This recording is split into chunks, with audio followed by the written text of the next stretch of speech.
French President Emmanuel Macron accepted the resignation of his Prime Minister Gabriel Attal this Tuesday evening. However, Attal and his cabinet of ministers will remain in place during the next coming weeks, especially during the sensitive period of the upcoming Summer Olympics here in Paris. While the NFP, the left-wing coalition, the one that won the most seats during the French legislative elections, is still battling to come up with a name for the future Prime Minister.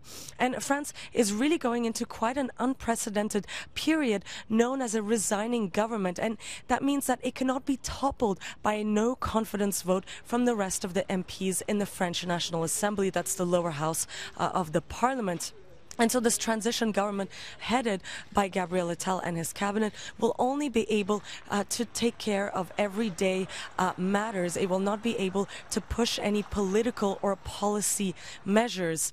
And this could be okay for a couple of days or maybe a few weeks, but it could really pose a democratic issue if this takes longer than a couple of months, especially considering how complicated the negotiations have been to come up with a name for France's future prime minister. The NFP, the left-wing coalition, is composed of different parties, like, for example, the hard left France Unbowed Party, the Socialists, the Communists, and the Greens, and they really have been squabbling to nominate someone. On Monday evening, the Socialists, the Greens, and the Communists came up with a name from the civil society.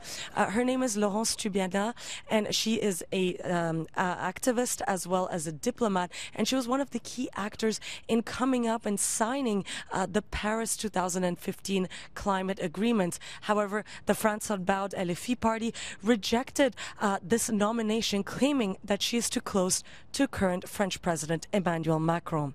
Sofia Katsankova reporting from Paris for Euronews.